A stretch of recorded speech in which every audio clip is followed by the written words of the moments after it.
మాఘమాస స్నాన విశిష్టత. శ్రీ అశ్వత్థనారాయణ స్వామి పురాణం. అక్షర రూపం యాపర్ల లక్ష్మీనారాయణ రెడ్డి. సహకారం యాపర్ల పద్మావతి. శ్రీ అశ్వత్థనారాయణ స్వామి పురాణము. బ్రహ్మ కుమారుడు స్వయంభూనువు, ఇతని కుమారుడు ఉత్తానుపాదుడు. ఉత్తానుపాదుని మొదటి భార్య సునీతకి పుట్టినవాడు ధ్రువకుమారుడు. రెండవ భార్య సురుచికి జన్మించిన వాడు ఉత్తముడు. ఇతనికి వేటాడడం అంటే మహాప్రీతి.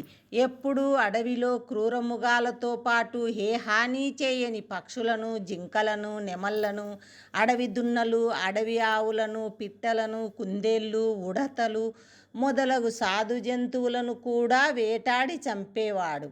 అలాగా జంతువులను వేటాడు సమయములో నారద మహర్షి తటస్థపడ్డాడు. ఉత్తముడు నారద మహర్షికి వినయముగా నమస్కరించాడు. అప్పుడు నారదుడు ఉత్తముడిని దీవించి, ఉత్తమ, ప్రజలకు, పంటలకు, ఆస్తులకు అపకారము చేయు జంతువులను చంపవచ్చును, కానీ నీవు అనవసరముగా సాధుజీవాలను కూడా హింసించి చంపుతున్నావు. ఇది బ్రహ్మహత్యా పాతకంతో సమానము. ఎన్నో జన్మల వరకు నిన్ను పీడిస్తుంది అని తెలిపాడు. దాంతో ఉత్తమునిలో పశ్చాత్తాపం మొదలైంది. ఈ పాపమును పోగొట్టుకొనుటకు ఏమి చేయాలో చెప్పవలసిందిగా ప్రార్థించాడు. దీనికి తరుణోపాయము మహావిష్ణువు మాత్రమే తెలియజేయగలడు. కావున ఆయనను వేడుకోమన్నాడు. ఉత్తముడు హిమాలయాలకు బయలుదేరారు. హిమాలయాలలో గల త్రివిష్టపము చేరుకున్నాడు. అక్కడ ఆశ్రమము నిర్మించుకొని తపస్సుకు కూర్చున్నాడు. శ్రీ మహావిష్ణువు ఉత్తముని తపస్సుకు మెచ్చి ఉత్తముని ముందు ప్రత్యక్షమయ్యాడు. విష్ణువును స్తుతించి తన బ్రహ్మహత్యా పాతకము నుంచి తప్పించమని వేడుకున్నాడు. అందుకు విష్ణువు, నీ బ్రహ్మహత్యా పాతకము తొలగించ వీలు కానిది, కానీ నీ బ్రహ్మహత్య నివారణకు మార్గాన్ని సూచిస్తాను, విను. దక్షిణ దేశములో కాంచీపురములో నా భక్తుడు సింగరభట్టు అని ముని ఉన్నాడు. నీవు అక్కడికి వెళ్ళి నీ బ్రహ్మహత్యా పాతకాన్ని స్వీకరించమని కోరు అని చెప్పి అంతర్ధానమయ్యాడు. అలా ఉత్తముడు మహావిష్ణువును దారి వెంట కీర్తించుకుంటూ హిమాలయాల నుంచి కాంచీపురం బయలుదేరాడు. కాంచీపురములో సింగరభట్టు శ్రీ మహావిష్ణువును శంఖము, చక్రము, గద,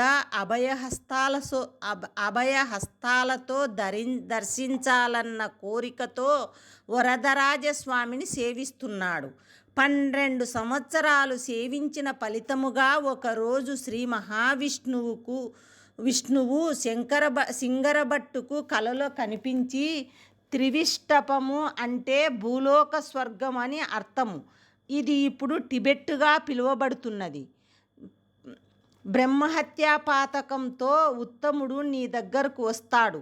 బ్రహ్మహత్యా పాతకమును స్వీకరించి పినాకినీ నదీ తీరముననున్న అశ్వత్థ వృక్షము క్రింద నా గురించి తపము ఆచరించు. నీవు కోరుకున్న రీతిగా నిజరూప దర్శనము ఇస్తాను. నా నిజరూప దర్శనముతో మరియు మాఘమాసములో నీవు ఆచరించిన నదీ స్నాన పుణ్యఫలము వలన ఉత్తముడు నుంచి స్వీకరించిన బ్రహ్మహత్యా పాతకము తొలగి వరాలు పొందుతావు అని పలికి అదృశ్యమయ్యాడు. శ్రీ మహావిష్ణువు కలలో పలికినట్లుగానే ఉత్తముడు కాంచీపురములోని సింగరభట్టు ఆశ్రమం చేరుకున్నాడు. సింగరభట్టు సాదరంగా ఉత్తముణ్ణి ఆహ్వానించి అతిథి సత్కారం చేశాడు. శ్రీ మహావిష్ణువు చెప్పినట్లుగానే ఉత్తముడి నుంచి బ్రహ్మహత్యా పాతకాన్ని స్వీకరించి విముక్తిని చేశాడు. బ్రహ్మహత్యా పాతకాన్ని తొలగించుకున్న ఉత్తముడు అక్కడి నుంచి తన నిజస్థానానికి బయలుదేరాడు. హిమాలయాల నుంచి కాంచీపురానికి వచ్చినప్పుడు మరియు కాంచీపురం నుంచి హిమాలయాలకు వెళ్ళినప్పుడు గంగా, యమున, సరస్వతి, గోదావరి, కృష్ణ, తుంగభద్ర, కుందు, పినాకిని, స్వర్ణముఖి మొదలగు ఎన్నో నదులలో స్నానము చేసి దేవతలను పూజించాడు. ఆ ప్రయాణ సమయములో మాఘమాస స్నానము కూడా దక్కింది.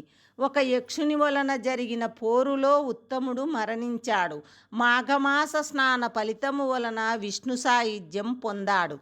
శ్రీ మహావిష్ణువు కలలో ఆదేశించినట్లుగా సింగరభట్టు పినాకినీ నదీ తీరానికి బయలుదేరాడు. సింగరబట్టు కాంచీపురం నుంచి పినాకినీ నదీ తీరానికి మధ్య గల పుణ్య నదులైన స్వర్ణముఖి, పాపగ్ని మొదలగు నదులలో స్నానాలు ఆచరిస్తూ పినాకినీ నదీ తీరం చేరాడు. నారాయణుడి నిజదర్శనార్థము తపము ఆచరించడానికి అనువైన స్థలము కోసం అన్వేషిస్తూ పెద్దపప్పూరు గ్రామం చేరాడు. ఈ గ్రామం అనంతపురం జిల్లా తాడిపత్రికి 16 కిలోమీటర్ల దూరములో ఉంది. ప్రస్తుతము పినాకినీ నదిని పెన్నా నదిగా పిలుస్తున్నాము. ఈ పెన్నా నది తీరములోనే ఈ గ్రామం ఉంది. ఈ నదీ తీరములో దట్టమైన రకరకాల వటవృక్షాలు ఉన్నాయి. అక్కడి వాతావరణము సింగరబట్టుకు బాగా నచ్చింది. నదీ తీరానికి దగ్గరగా ఎత్తైన ఒక అశ్వత్థ వృక్షము క్రింద తపము ఆచరించుటకు వీలుగా ఏర్పాటు చేసుకున్నాడు. ప్రతిరోజు వేకోజామున లేచి నదీ స్నానము చేసి శ్రీ మహావిష్ణువు గురించి తపము చేయసాగాడు సింగరబట్టు. సింగరబట్టు నదీ స్నానము చేస్తుండగా లక్ష్మీనారాయణ స్వామి విగ్రహము దొరికింది. ఆయన స్వామి విగ్రహాన్ని తను నిత్యము తపము చేయు ప్రాంతములో తన ప్రక్కనే ప్రతిష్ఠించుకొని పూజా కార్యక్రమాలు నిర్వహించేవాడు. గ్రామములోని ప్రజలు ఇది చూసి ఇతనిని మహిమాన్వితుడిగా భావించి తమకు తోచినట్లు బియ్యము, బేడలు, కొబ్బెర, బెల్లము మొదలగు పదార్థములతో పాటు పండ్లు, పలహారములు నైవేద్యముగా సమర్పించేవారు. సింగరబట్టు వాటితో పాయసము తయారు చేసి లక్ష్మీనారాయణులకు నివేదించేవాడు. తర్వాత ప్రసాదముగా అక్కడికి వచ్చిన ప్రజలకు పంచేవాడు. తర్వాతి దినాలలో ఇదే ఆచారముగా మారింది. అలా 12 సంవత్సరాలు దీక్షను సాగించాడు. మాఘమాసము ప్రారంభమైనది. సింగరబట్టు మాఘమాసములో తొలిజామునే లేచి నదీ స్నానము చేసి పూజాది కార్యక్రమాలు నిర్వహించుకొని తపము ఆచరించేవాడు. మాఘమాసము 3వ ఆదివారము అనగా శనివారము రాత్రి 12 దాటిన తర్వాత శ్రీ మహావిష్ణువు సింగరబట్టుకు ఇచ్చిన మాట ప్రకారము శంఖము, చక్రము, గద, అభయ హస్తాలతో నిజరూప దర్శనం ఇచ్చాడు. తన ముందు దర్శనమిచ్చిన స్వామిని కీర్తించాడు. తన జీవితము ధన్యమైనందుకు ఆనందపడ్డాడు. శ్రీ మహావిష్ణువు వరము కోరుకోమన్నాడు.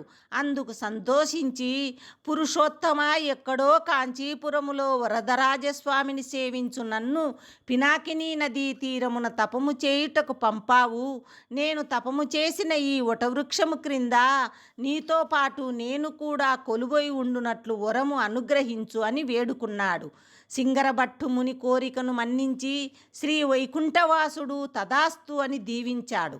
ఈ అశ్వత్థ వృక్షము అశ్వత్థనారాయణుడిగా సింగరబట్టుతో పాటు పూజలు అందుకుంటుందని, ఆదిలక్ష్మి కూడా వేప చెట్టుగా వెలసి భక్తుల కోరికలు తీరుస్తుందని, ఎవరైతే మాఘమాసములో ఈ నదీ స్నానము చేసి అశ్వత్థ వృక్షము మరియు వేప చెట్టు చుట్టూ శ్రద్ధతో ప్రదక్షిణలు చేస్తారో వారి ఇష్టాలు నెరవేర్చుతానని వరమిచ్చి అదృశ్యమయ్యాడు. అప్పటి నుండి ప్రతి మాఘమాసము 3వ శనివారం అర్ధరాత్రి దాటి ప్రవేశించిన ఆదివారం చాలా పవిత్రంగా భావిస్తూ అశ్వత్థం తిరునాళ బ్రహ్మోత్సవాలు అనాదిగా జరుపుకుంటున్నారు. శ్రీ మహావిష్ణువు వరము వలన సింగరబట్టు విగ్రహమును లక్ష్మీనారాయణుల విగ్రహముల ప్రక్కనే ప్రతిష్ఠించి పూజలు జరుపుతున్నారు. నాటి నుంచి స్వామి అశ్వత్థనారాయణుడిగా ఆరుబయటే పూజలు అందుకుంటున్నాడు. అశ్వత్థ పుణ్యక్షేత్రం పినాకినీ నది ఒడ్డున వెలసి విరాజిల్లుతున్న అశ్వత్థనారాయణ స్వామి క్షేత్రమునకు దక్షిణ దిశ నుండి పినాకినీ నది ప్రవహిస్తుండడం విశేషము. భక్తుడు భగవంతునితో సమానముగా పూజలు అందుకుంటున్న క్షేత్రం ఇదే. స్వామి కొలువుదీరిన ఈ వృక్షము చుట్టూ భక్తులు ప్రదక్షిణలు చేస్తుంటారు.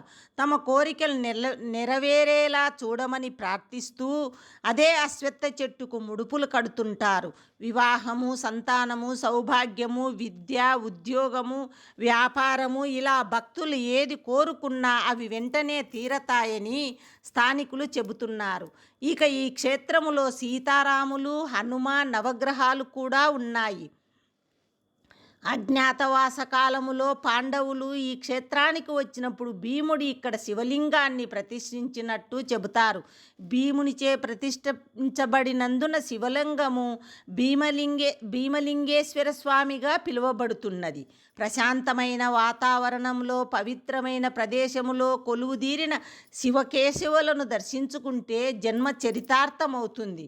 తెలుసుకున్నాము కదా మాఘమాస స్నానానికి ఉన్న విశిష్టత. నదీ స్నానము వీలు కాకపోయినా వేకువజామునే నిద్రలేచి స్నానమాచరించి శ్రద్ధతో మీకు నచ్చిన భగవంతుని కథలను పారాయణము చెయ్యండి. మీ సంకల్పాలు నెరవేరి శుభం కలుగుతుంది. ప్రతి ఆదివారము మరియు అమావాస్య రోజున అశ్వత్థ వృక్షానికి ప్రదక్షిణ చేయండి. అశేషం హరయే శోకం వృక్షరాజ నమోస్తుతే. అశ్వత్థేవో నిషధనం వర్ణే ఓ వసతః కృతా. గోభాజ ఇభిజల సదయత్సవ వధూపూరుషం. మూలతో బ్రహ్మరూపాయ మధ్యతో విష్ణురూపిణే. ఆగ్రత శివరూపాయ వృక్షరాజాయతే నమః. యాని కాని చ పాపాని బ్రహ్మహత్యా సమాని చ తాని సర్వాణి నశ్యంతు ప్రదక్షిణ పదే పదే అను ఈ మంత్రములను చదువుచూ బియ్యము, పెసరబేడలు, బెల్లము, కొబ్బెరలను ఎర్రటి రవికగుడ్డల మూట కట్టి చేతి యందు ఉంచుకొని 108 ప్రదక్షిణలు చేసి అశ్వత్థ వృక్షము దగ్గర నైవేద్యముగా సమర్పించవలెను. బియ్యముతో చేసిన పాయసముతో పాటు నీ శక్తి మేరకు అన్నదానము చేసి ఆ తరువాత మౌనముగా ఏమీ మాట్లాడక తాను తినవలెను. ఇలా ఆచరించిన వారి బిడ్డలు దీర్ఘాయులై ఉందురు. నాయనలారా, పువ్వులు, పండ్లు, పాయసాన్నముల ద్వారా ప్రదక్షిణము చేసినచో వారికి దరిద్రమంతా నశించి పూర్ణ ఫలమును పొందుదురు. శ్రీ భగవానువాచ ఊర్ధ్వమూలమదశాకమశ్వత్థం ప్రాహురవ్యయం. ఛందాంసి యస్య పర్ణాని యస్తం వేద స వేదవితు. వృక్షములలో అశ్వత్థ వృక్షమును నేనే అని భగవద్గీతలోని పురుషోత్తమ ప్రాప్తి యోగం 1 నుంచి 5 వరకు గల శ్లోకముల ద్వారా భగవంతుడు తెలియపరిచాడు. మనకు ఉపనయనముల యందు రావికొమ్మ ప్రాధాన్యత ఎనలేనిది. సంతానము లేని వారు మండలం రోజుల పాటు రావి చెట్టు చుట్టూ ప్రదక్షిణ చేసిన ఎడల సంతాన ప్రాప్తి కలుగుతుందని ఆర్యోక్తి. యాగముల యందు సమితలుగా రావి చెక్కలను వాడుతారు. గౌతమ బుద్ధుడు రావి చెట్టు క్రింద జ్ఞానము పొందుట వలన దీనిని బోధి వృక్షమని, చైత్య వృక్షమని కూడా పిలుస్తారు.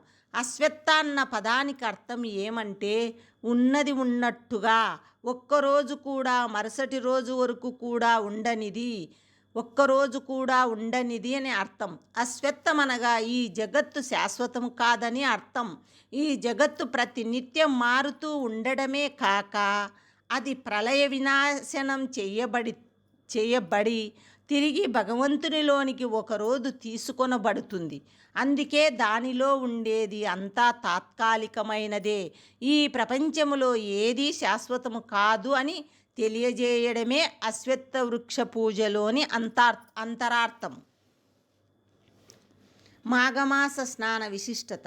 హిందూ సాంప్రదాయం ప్రకారం మాఘమాసములో నదీ స్నానము చేసి శ్రీమన్నారాయణుని పూజించి విద్య, అన్నదాన, దేవాలయ నిర్మాణము మొదలగు సత్కార్యములకు దానము చేస్తే 1,000,000 క్రతువులు చేసినంత ఫలితము కలుగుతుంది.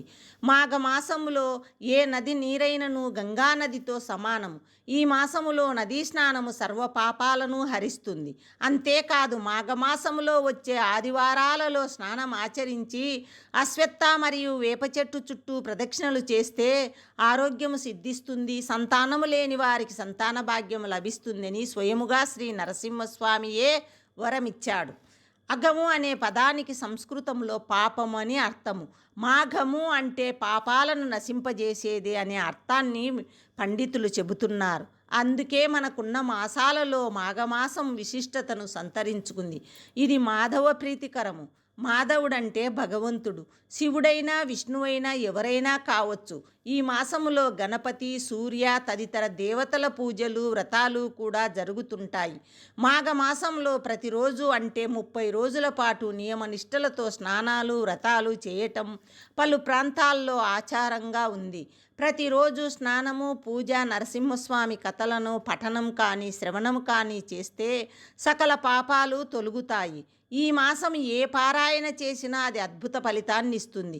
ఇంత ప్రత్యక్షమైనది, గొప్పదైనది అయిన మాఘమాసంలో అందరము శ్రీ మహావిష్ణువుని ఆరాధించి స్వామి కృపకి పాత్రులమవుదాము.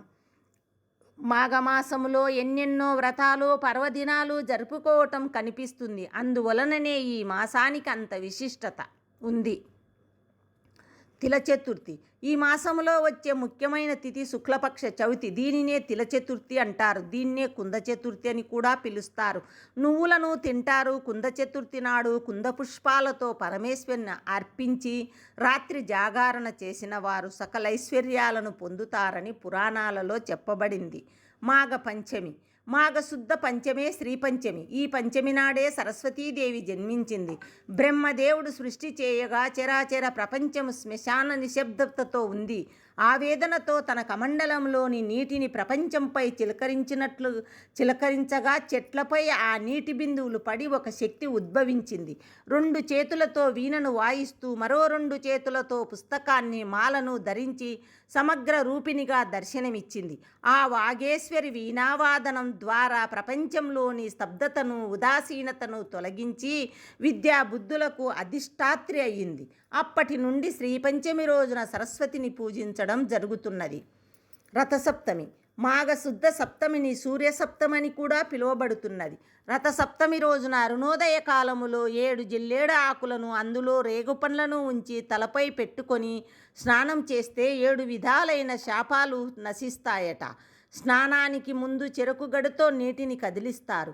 నమస్కారం ప్రియ సూర్య అన్న ఆర్యవాక్య ప్రకారం కేవలం నమస్కారం చేతనే సూర్యుడు సంతృప్తి చెందుతాడని తెలుస్తుంది. ఈ రోజున చిక్కుడుకాయలతో రథం చేసి కొత్త బియ్యంతో పాయసాన్ని వండి చిక్కుడు ఆకులలో పెట్టి సూర్యునికి నివేదన చేయడం ఆచారం. సూర్యుడు తనను పూజించిన సత్రాజిత్తుకి ఈ రోజునే శమంతకమని ప్రసాదించాడు. హనుమంతునికి వ్యాకరణ శాస్త్రాన్ని, యజువాల్కునికి యజుర్వేదాన్ని బోధించాడు. ఆరోగ్యం భాస్కరాది చేత్ అన్న వాక్యం ప్రకారం ఆరోగ్యం కొరకు ఆదిత్య హృదయం పారాయణ చెయ్యాలి. రథసప్తమి నాటి స్నానము సప్త మహాసప్తద్వీప వసుంధర కోటి జన్మార్జితం పాపం వినశ్యతి తత్క్షణాత్ అన్నట్లుగా పాప విముక్తి కలిగిస్తుందట. భీష్మాష్టమి భీష్మ ఏకాదశి మాఘమానస్య చాష్టామ్యాం శుక్లపక్షేష పార్థివ ప్రాజాపత్యే చ నక్షత్రే మధ్యేహ ప్రాప్తే దివాకరే. మాఘమాసములో శుక్లపక్షములో రోహిణీ నక్షత్రం ఉన్న అష్టమి తిథి నాడు మధ్యాహ్నము సూర్యుడు నడినెత్తిన ప్రకాశిస్తూ ఉండగా అభిజిత్తు లగ్నములో భీష్మ పితామహుడు ధ్యానస్థితుడై ప్రాణాలను విడిచిపెట్టాడట. స్వచ్ఛంద మరణం ఆయనకి వరం. ఆయనకు తర్పణలు విడిచిపెట్టడం, నెలగంటు పెట్టినప్పటి నుంచి పెట్టిన గొబ్బెమ్మలను ఎండబెట్టి దాచి ఆ పిడుకలతో పాయసాన్ని వండి నివేదన చేయడం ముఖ్యం. అష్టమి నాడే దైవ సాయుధ్యం పొందిన శ్రీకృష్ణుని సమక్షంలోనే విష్ణు సహస్రనామాలతో ఆయనను కీర్తిస్తూ మోక్షం పొందాడు. కాబట్టి ఏకాదశిని ఆయన పేరుతో ఏర్పాటు చేశారు. భీష్మ ఏకాదశి నాడు విశేష పూజలు చేయడం ఆనవాయితీ. మాఘ శుక్ల ఏకాదశినే భీష్మ ఏకాదశి అంటాము. శ్రీ విష్ణు సహస్రనామం భీష్మ పితామహుడు పాండవులకు చేసిన మహోపదేశం. మాఘ పూర్ణిమను మహామాఘం అంటారు. ఇది ఉత్కృష్టమైన పూర్ణిమ. మహామాఘి ఇది విశేష పర్వదినం. స్నానదాన జపాలకు అనుకూలం. ఈ రోజున సముద్ర స్నానం మహిమాన్విత ఫలదాయకం అంటారు. ఈ పూర్ణిమ నాడు సముద్ర స్నానం విశేషం. మహాశివరాత్రి మాఘ కృష్ణ చతుర్దశి నాడు మహాశివరాత్రి పర్వదినం వ్రతం జరుపుతారు. మాఘమాసములో చివరిదైన కృష్ణ అమావాస్య నాడు పితృశ్రాద్ధం చేయడం అధిక ఫలప్రదమని పండితులు పేర్కొంటున్నారు. ఇక మాఘమాసంలో వచ్చే ప్రతి ఆదివారాలు మహిమాన్వితాలే. ఈ విధంగా మాఘమాసమంతా శివరాత్రి వరకు అన్నీ పర్వదినాలే. ఇలా మాఘమాసంలో ఎన్నెన్నో వ్రతాలు, పర్వదినాలు వివిధ దేవతలను ఉద్దేశించి జరుపుకోవటం కనిపిస్తుంది. అందుకే మాసానికి తొలినాళ్ళ నుండి ఎంతో విశిష్టత ఉంది. మాఘమాసంలో శుభముహూర్తాలు కూడా బాగానే ఉన్నాయి. వాటితో ఈ నెల అంతా పెళ్ళిళ్ళ సందడి, గృహప్రవేశాలతో హడావిడిగా ఉంటుంది.